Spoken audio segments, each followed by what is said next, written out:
Hello, welcome back to part 2 of this portrait sketch. Last time I did the just simple outline, and today we're going to be looking at shading. So to start off with, I'm just going to rub out some of those really sketchy lines that I made last time, and I don't necessarily want them to be in my final image, so I'm just rubbing them out now. And this will give us a nice clean sketch to shade on top of.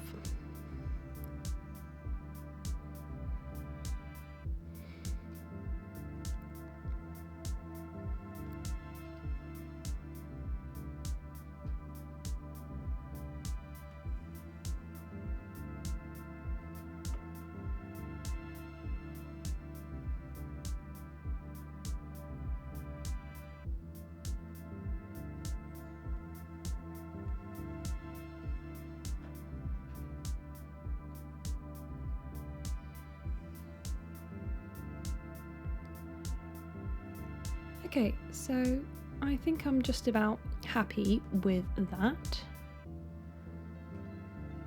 We've got a nice clean image to work on for our shading. Just a little final bit more rubbing out.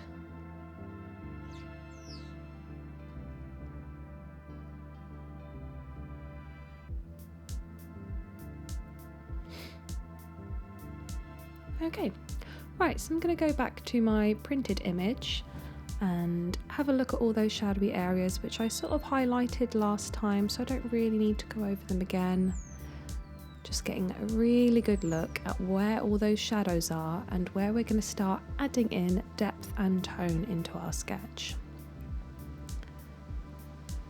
So I might very lightly just trace my pencil over some of those sketched areas, some of those shadowy areas, just so that when I get round to shading it just becomes a very simple sort of shading in the spaces that I've already highlighted.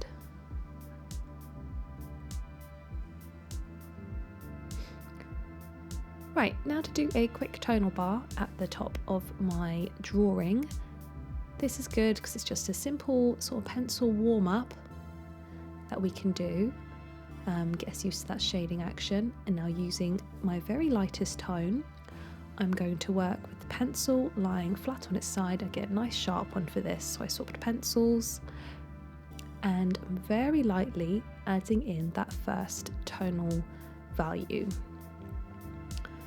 So these areas are going to be much darker when I get around to finishing the image, but I find it's best to work in layers. There's no point sort of going in really hard and heavy to begin with. You can start off really soft and gentle and then gradually keep adding up layers of tone.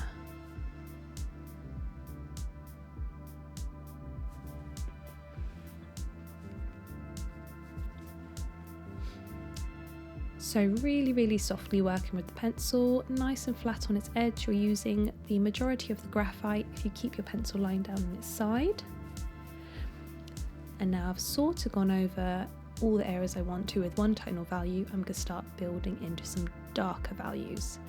So I'm getting out a piece of paper, folding it in half and putting it under my hand so I don't create a lot of smudges, and working into my tonal bar to do a bit of crosshatch shading.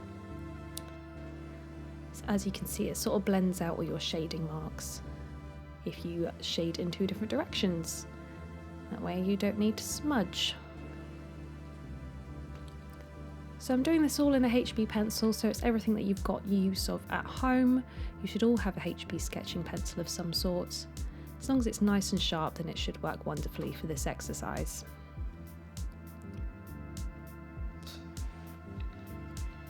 So I'm starting to darken up some of those areas that I've already shaded over. I might do a bit of crosshatch shading where I'm shading in a different direction to where I did to begin with.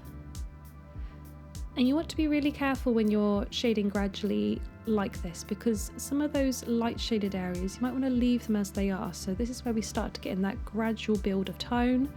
Some areas are starting to become darker than others. We're kind of deepening them, we're pushing them further back so we get some shadow and depth on the face. But you can see that done really well on the cheek there. I've gone really dark where the face kind of meets the hair, so that kind of gets pushed back quite a lot, and then as we come forwards we ease up on the shading. Right, we're losing some of our definition features, so I'm just redefining the eyes. This is always really good to come back to once you're kind of shading a lot on the face, is just kind of pull out the eyes again, because they may become a little bit lost in all the shading.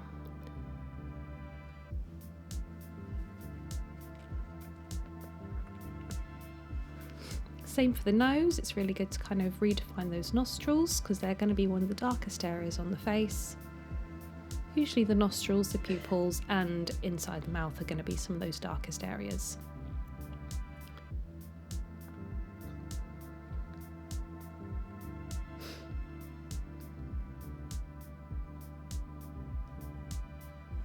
So remember, I'm using my pencil a lot on its side for this. We don't really want to be using the tip of the pencil too much when we're shading. You want to be really focusing on your shading technique, where you're getting that pencil nice and flat on its side, so you're using the most of the graphite. If you're just working with the tip of the pencil, then it's going to take much longer to do this.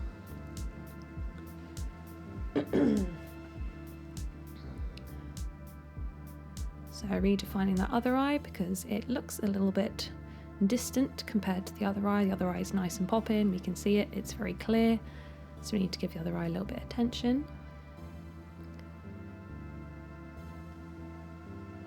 Okay, I'm really starting to darken up some parts of that face over there. I found this image quite nice to work with because we've got some really clear contrasts. One side of the face is very noticeably darker, which gives me a great opportunity to build up tone, shadow and shading. For shading the neck and shoulder area, I kind of tend to rush that bit a little bit, because the main focus here is the face, so we can be a little bit messier with the rest of the body. Right, hair. I'm not a huge fan of sketching hair, but I find a really good technique is to start off with some lines close to the head, kind of flick them outwards using continuous lines, and then sort of building up the lines again where the hair would kind of end up, and then you leave a gap in the middle, which sort of gives the impression of sort of like highlights the way that hair shines.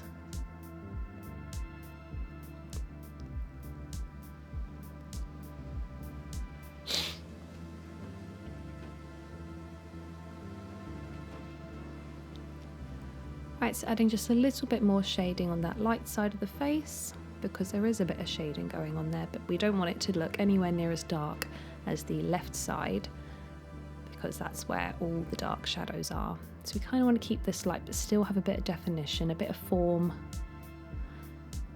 Just going to add in some little bits of details like eyebrow hairs, a little bit of cheek definition there, because we don't want the other side of the face to look flat. And again, when doing like the neck and shoulder area and the rest of the hair, I'm just going to kind of do that all very quickly, because the main focus is the face, so I can afford to be a little bit sloppy in these areas.